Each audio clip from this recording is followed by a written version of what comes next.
Good morning, everyone. Happy Monday. Jumping into the studio this morning to do a live Q&A on service accommodation, not just service accommodation, but property entrepreneurship mindset. We will see what comes up. The team have got some pre-submitted questions, guys. I'm going to jump straight into it this morning. So let's see what questions we have. A quick glance. First one here, what is the difference between Pillow Partners and Powered by Pillow? This is a great question. So there's three sides to the business, to the group. Number one is our residential letting and estate agency. It is HomeSure, wasn't mentioned here, but we started that 20 years ago, more than 20 years ago now. So business number one, department number one is HomeSure, residential letting agency. Pillow Partners, number two, we launched that in 2016, so 10 years old. And that business focuses on serviced accommodation management. So first one, residential management. Second one, short-term rental property management. And Powered by Pillow is what we're doing in the third decade. It is different from Pillow Partners. Pillow Partners does property management. Powered by Pillow facilitates other property managers. So think of Pillow Partners as a pure property management company. We look after other people's properties. And Powered by Pillow, more of a technology company that looks after property managers. Does some training for them guys as well. So hopefully that makes sense. One's property management, one is like technology. So nice and simple, but we segment what we do to focus on the target customer. One is landlords, buy-to-let with HomeSure. The other one is hosts and property managers with Pillow, and Powered by Pillow is other property management companies and property managers who want to run their own business or build their own portfolio, their own rent-to-rent portfolio. So that's the difference there. Thank you for that question. The next question, can I transfer my buy-to-let properties into a limited company without triggering capital gains tax? Short answer to this is yes. The real answer is, guys, go and take advice. Never take advice off MD from Facebook. I see this question a lot. People giving very wrong answers on this. So yes, you can, but there's lots of criteria around this being a property business. Lots of things you need to get right for this. So don't take the answer yes and go and do it. Please seek professional advice. If anyone is watching this that gives that advice, comment, promote your services here, guys, under this thread, under this comment. I want people to get this right because I see people going to do it and they're going to get stuck with stamp duty, land tax, additional dwelling supplement tax, capital gains tax, all of these things. So the answer is yes, but guys, it needs to only under certain criteria, which most people don't meet. So never take advice off Facebook for this. Take advice off someone, some professional that has professional indemnity insurance, that if it has been set up wrong and HMRC want to claim money back, you can claim in someone's PI insurance. Never take advice of important stuff like this of people like me on Facebook. So hopefully that makes sense. Is a hot tub still a good investment for my holiday home? We get this every few weeks. So is it still a good investment? Well, a few things to consider. Number one, is it going to get you more bookings in the future? Is it going to pay for itself? So when we look at the investment for this, the initial investment, do you have the money to do this? Secondly, the ongoing time and financial investment. Is it going to make you more money above and beyond the cost? So you need to go and do a very quick spreadsheet here to see how much this is going to cost or finance, how much it's going to cost to maintain, and have an estimate on how much more business this is going to get you. So nice simple spreadsheet for this. You can determine whether that is worth the investment or not. Secondly, you need to have people to maintain this. You need to do it, or you need a company to do it in your area. So make sure the resources to keep that hot tub legal and fresh are there. And thirdly, have a little look at your competitors. See what they are doing. Can you squeeze extra bookings or extra nightly rate out of this? Is there a difference clearly in your area? Is everyone doing hot tubs and you're not? Well, you can perhaps charge a lower price. Is no one doing hot tubs and you can charge a higher price? So guys, go and do some market analysis, work the figures on this. Again, there is no simple answer of yes or no. It depends on your property, your competitors, and how much extra margin you're going to get out of that, and will it get you more bookings moving forward. Lovely rattling through these today. Next question. Which is the best area to invest in serviced accommodation? I get asked this a lot in person. It's always great to answer it online. So it really depends what you're looking for. What's your budget? Are you going to be self-managing? Are you going to be using a managing agent? And is this a property you're going to be using yourself? I.e., do you want to go to the beautiful Lake District or the coast like Whitby and Filey to use this yourself? If it's a pure investment, you can invest anywhere. We have property managers scattered all over the UK. If you ask Becky and Matt, they would say Devon or Cornwall. If you ask the other team, they're all going to say their specific areas. So it depends on your target market. Is it going to be classic holiday homes? Is it going to be contractors? Is it going to be high-end corporate guests? So it depends on your target market, depends on your budget, depends whether you want to use it or not. But I'm going to answer it slightly differently. What is the best segment to invest in? And for me, this is a nice, simple one. You want to invest in apartment blocks or apart hotels, more than 6 in the one block. I'm going to be talking about this tomorrow night, about future-proofing your business. I think clustering in one place, different planning regulations and different stuff regards legislation in Scotland and England. So having a block of apartments, if you can do it, or joint venture with other people, I think is the best investment you can make rather than different ones scattered about. Very short answer, but guys, it all depends on you. Next question. I see lots of people moaning about low bookings on the Facebook support groups for holiday lettings. Is it still worth getting into? I left most of these. It's mostly hosts moaning about guests not doing specific stuff, following out all the instructions and the crazy rules. There is a complacency and an arrogance in some of these forums where holiday homeowners that have been in it for quite a long while seem to think that guests are their skivvies. The market has changed and guests I'm just not going to put up with this. They're going to give you bad reviews. We need to evolve with the times. Is it still worth it? Absolutely, 100%. It's still worth getting into. I started off in short-term rentals, I think 2002. Things have changed over the last 2 decades. Airbnb didn't exist then. Things will change again over the next 2 decades. So you will see lots of negativity from people in the industry a very long time. And this is how I want to answer the question. So those experienced in the industry saying, I'm getting out, I see that a long time. But those guys haven't evolved. Likewise, new people into the industry, new entrants that jump in and try and compete with super hosts, people that have 100 5-star reviews, have been doing it for 10 years, have constant repeat bookings.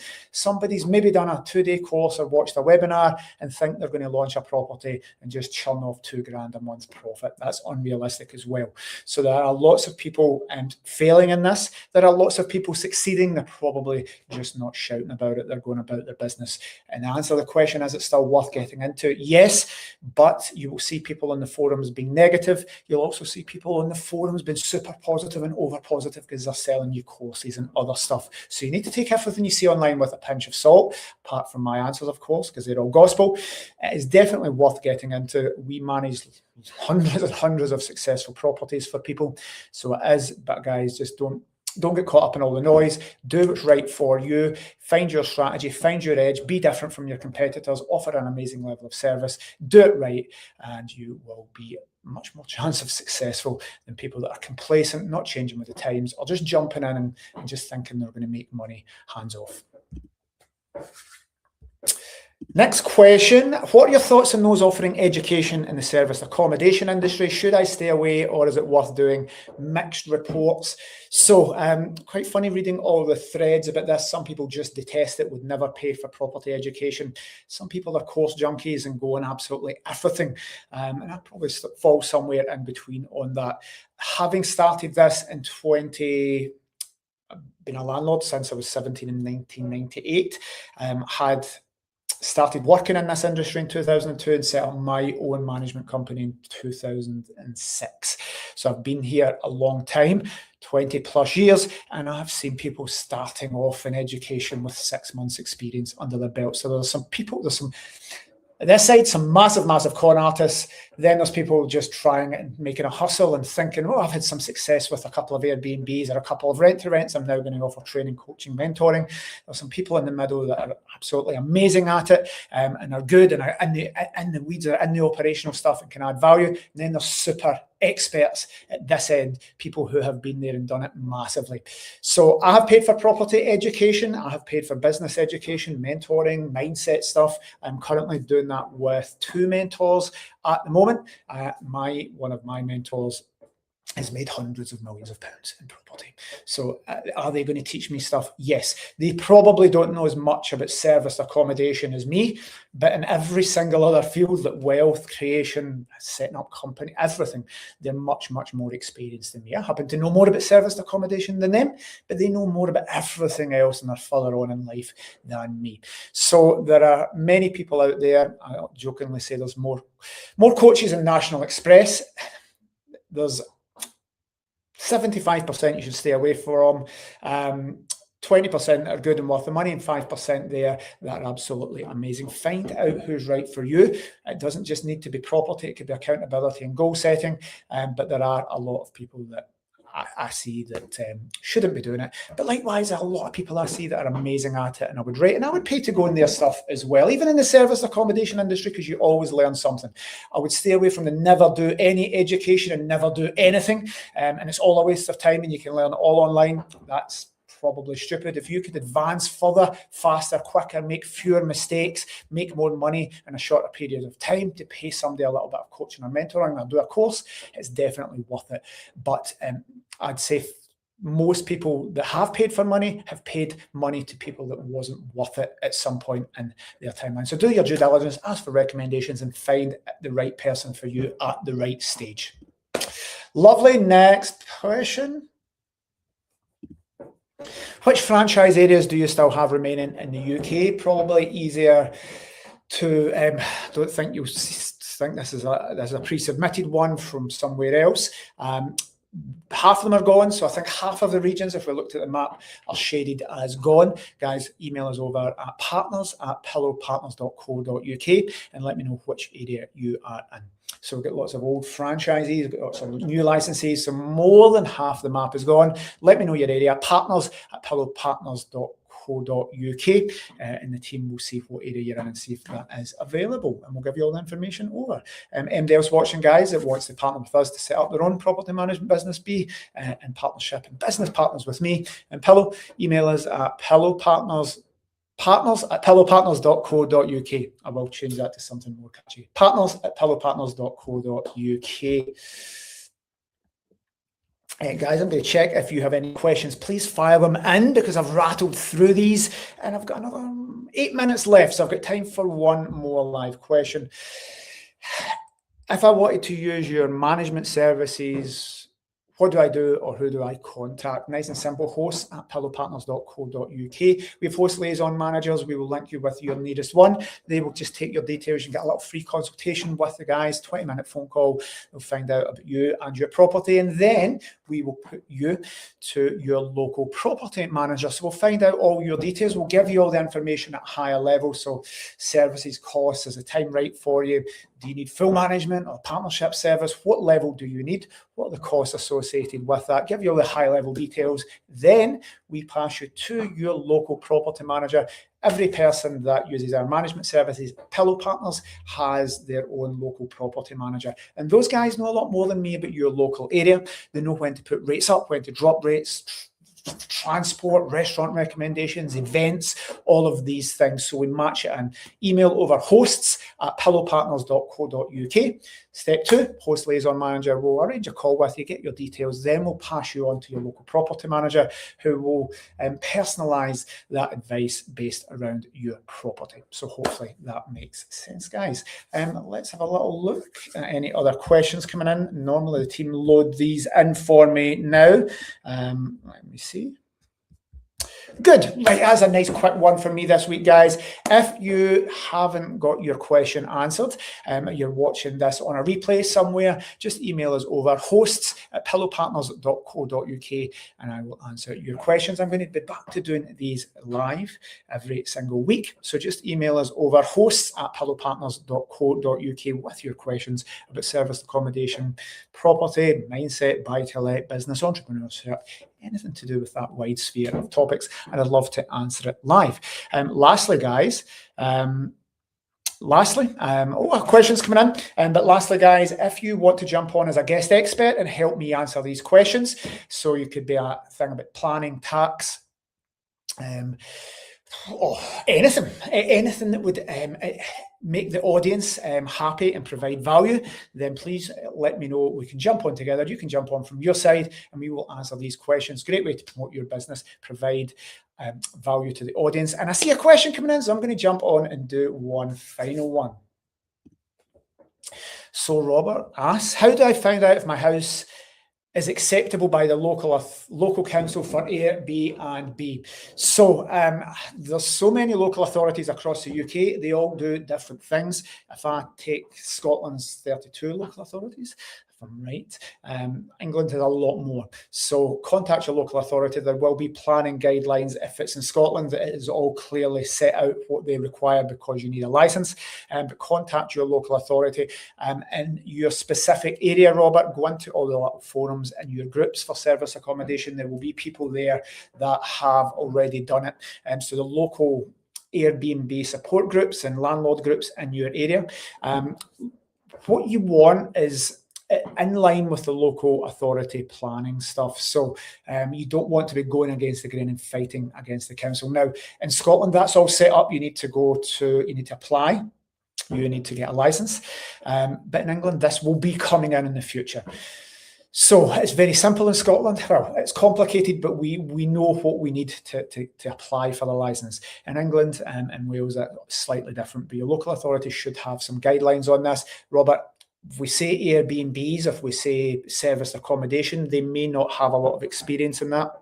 If it's a classic holiday home area, then they will, because they've went through this a lot. But some of the areas, the planning and the housing team and the people that you contact probably know a lot less than you and I. So you need to use the terms that they use. So it could be furnished holiday let, service accommodation, short-term rentals, Airbnb, self-catering in some areas. So there will be some guidance. Reach out to the local authority and reach out to the people in your network as well who have been there and done it. But everyone is different and things change as well. But you can get a feel for what local authorities are want to do this. I'll give a nice example of this to finish up, Robert. Edinburgh do not want this. I think the refusal rate at the last panel meeting was 99.7% or 97.9%, but it's still 97+% rejection. They don't want it. And Glasgow aren't keen on giving out licenses in Scotland either because there's a housing emergency. They've declared a housing emergency. They don't want short-term rentals under any circumstances, apart from the Commonwealth Games where they might give you a temporary license because they need it. But then apart from that, you're back to Glasgow City Council not being very keen about this. I'm going to be speaking at the Glasgow Property Investor Network tomorrow night. I'm going to be speaking about future-proofing your property business, your service accommodation business. And one of the slides there, hopefully nobody's watching because I'm giving away some of the content that's going to be there. North Lanarkshire. Yes, well, Robert, I can introduce you to Tommy. So Tommy, North Lanarkshire is not too bad, actually. So there's certain rules there. I can introduce you to Tommy, the property manager. If you reach out after this and just WhatsApp me, or not WhatsApp me, messaging me your email address, I'll introduce you to Tommy. We've got lots of short-term lets in North and South Lanarkshire, but the guys are pretty good. So if it's there, that's a good one. What was saying? Go where you're treated best is what we're saying. So go where you're treated best is one of the topics I'm going to be speaking about tomorrow night. And if you're in North Lanarkshire, so that's not too bad. But if Glasgow City and Edinburgh City detest short-term rentals, that's a hard business model. That's a hard place to do business. If you go to places like North Lanarkshire, South Lanarkshire, and over in Inverclyde for some areas, Inverclyde, I'll put Tommy's email address in. Tommy at pillowpartners.co.uk. While I'm talking, let me just make sure it is Tommy, and he's not got a thing. Tommy.w. So Tommy.w at pillowpartners.co.uk. I'll put it in the chat. Hopefully you can see it wherever that is. I don't know if I can comment on my page. I've put it on the Pillow Partners page. Let me just put it everywhere. All destinations. Don't know if it comes up in my personal profile. Tommy.w at pillowpartners.co.uk, Robert. And Tommy can give you some details about that. Just so I don't mix my north and my south Lanarkshire up. So thank you, guys. Thank you for all the questions. Robert, speak to Tommy, comment, message me on my messenger. My team can pick that up. So thank you very much for your questions, and I will see you again next week. Cheers, guys. Thank you.